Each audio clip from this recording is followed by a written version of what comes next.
భారత మాతాకి జై, భారత మాతాకి జై, భారత మాతాకి జై.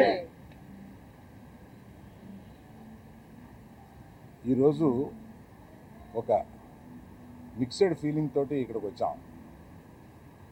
సినిమా విడుదలైన సందర్భంగా మేము చాలా ఉత్సాహంగా రావాలనుకున్నది వెనకాల ఎక్కడో మన దేశం గురించి మన సైనికులంతా అక్కడ పోరాడుతుంటే మనం దీన్ని సెలబ్రేషన్గా చేయకూడదు, కేవలం ప్రేక్షకులకి కృతజ్ఞత చెప్పేలాగా ఒకటి పెట్టుకున్నాము అని అనుకుని కేవలం మా సపోర్టు ఈ సందర్భంగా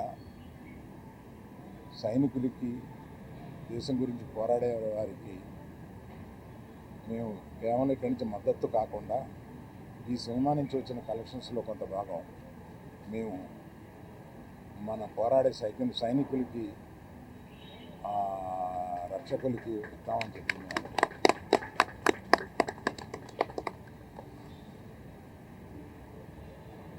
మేము యాక్చువల్గా ఈ సినిమా రిలీజ్ డేటు అనౌన్స్ చేసిన తర్వాత ఈ ఉద్రిక్తత వచ్చింది. మేమందరం కూర్చుని ఇది సినిమాని వెనక్కి తీసుకుందామా, కొంత పోస్ట్పోన్ చేద్దామా అని కూడా ఆలోచించాం.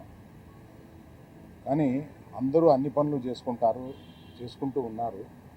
మనం కూడా మన పని చేసుకుందాము అనేది కాకుండా సినిమాని తీయడానికి 300-400 మంది ఇక్కడ కష్టపడమే కాకుండా అనేక వందల థియేటర్లో దీన్ని రిలీజ్ చేస్తాము. ఆ వందల థియేటర్లో అనేక కుటుంబాలు వీటి మీద ఆధారపడి ఉంటాయి. అందరూ పని చేసుకుంటున్నారు కనుక ఇది రిలీజ్ చేసిన మాత్రం తప్పుగా రాదనే ఒక ధైర్యంతో ఇది తీసుకున్నాం. సో ఒక పరిపాటిగా ఇవాళ దీన్ని ఇక్కడికి వచ్చి మేము ప్రేక్షకులకి కేవలం కృతజ్ఞత చెప్పుకుందామని వచ్చాం. సో ఇక సినిమా గురించి మాట్లాడతాను. ఈ సినిమా చాలా ఆహ్లాదకరంగా ఉండడానికి మొదటి నుంచి ప్రయత్నించాము. ఆ ప్రయత్నం మాది సఫలమయ్యి ఇవాళ పొద్దున్న థియేటర్లో చూస్తే ఆ రియాక్షన్ చూస్తే మాకే మేము అనుకున్న దానికన్నా ఎక్కువ ఇంత రియాక్షన్ వచ్చింది ఏంటా అనే ఒక ఫీలింగ్ వచ్చింది. అందుకని అటువంటి ఈ చిత్రాన్ని ఇంత ఇదిగా రిసీవ్ చేసుకున్న ప్రేక్షకులందరికీ నా కృతజ్ఞతలు. మేము మళ్ళీ ఒక సక్సెస్ మీట్ లాంటిది ఏదన్నా 2-3 రోజుల్లో పెడదామని అనుకుంటున్నాము.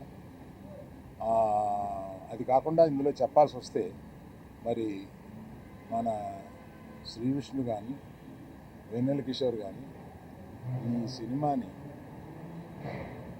బ్రహ్మాండంగా, అంటే వాళ్ళు జనరల్గా అంటే శ్రీ విష్ణుని అనేక సినిమాలు చూశాను నేను.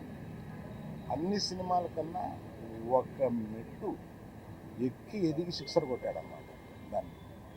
అందుకని ప్రత్యేకంగా శ్రీ విష్ణుకి కొంచెం ముందు చెప్పాలి కదా అన్నారా? నీకు వినపట్టలేదా?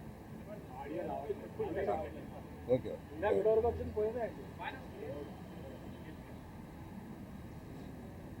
సో శ్రీ విష్ణు గారు అంతా చాలా బాగా చేశారు.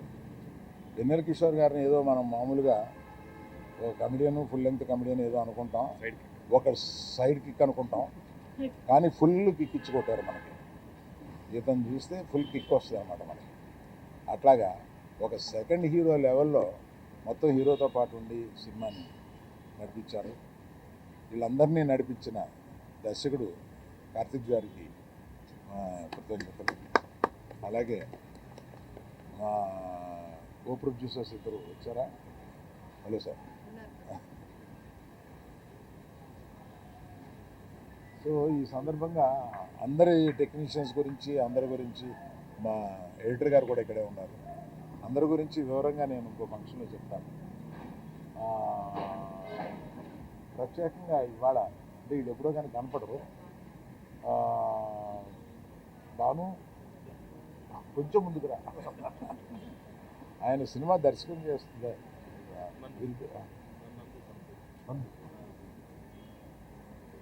భావన అండ్ నందు వీళ్ళు ఒక ద్వయం. వీళ్ళకి సినిమా ఆయన కథ చెప్పినప్పుడు వీళ్ళిద్దరిని పిలిచి దీన్ని కొంచెం పాలిష్ చేయండి అమ్మా అని అడిగాం.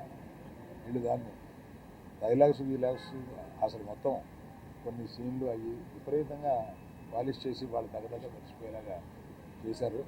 ఫ్యూచర్లో వారి సినిమా దర్శకత్వం చేస్తున్నారు మన రవితేజతో, మాస్ జాతర. సో అది కూడా సక్సెస్ అవ్వాలని కోరుకుంటున్నాను. సో మేజర్గా ఇది నేను దూరంగా ఉండి దీన్ని నేను వాసు కలగజేసుకోకుండా ఈ సినిమాని తీసిపెట్టామా అని ఒక చిన్నపిల్లల్ని స్విమ్మింగ్ పూల్లో తోసేసి పూర్తిగా స్విమ్ చేస్తుందో లేదో అన్నట్టుగా ఈమెకి ఈ సినిమాని అప్పచెప్పాం. బ్రహ్మాండంగా తీసిపెట్టింది. నేను సమర్పుడుగా మాట్లాడుతున్నాను కానీ నిర్మాతగా ఈవిడ మాట్లాడుతుంది.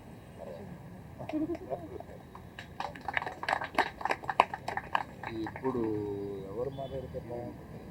హీరోయిన్ చెప్పలేదు, మర్చిపోయానండి. నాకు పంపడిపోద్ది ఇవాళ. వీళ్ళిద్దరి గురించి చెప్పడం మర్చిపోయాను. వీళ్ళ తర్వాత పక్కకు వచ్చిన తర్వాత నన్ను మామూలుగా ఉండదు. వీళ్ళిద్దరూ సినిమాలో చాలా అంటే పాత్రలు కూడా అలాగా డైరెక్టర్ గారు కానీ రచయితలు కానీ అలా విభజించారు. వీళ్ళిద్దరూ బ్రహ్మాండంగా చూడడానికి చాలా గ్లామరస్గా సినిమాలో ఉండి సినిమాని మనకేం బోరు కొట్టకుండా మంచి కలర్ఫుల్గా కనపడేలాగా వీళ్ళిద్దరూ చేసి ఆ సినిమాని సక్సెస్ అవ్వడానికి చాలా హెల్ప్ఫుల్ చేశారు. Thank you very much.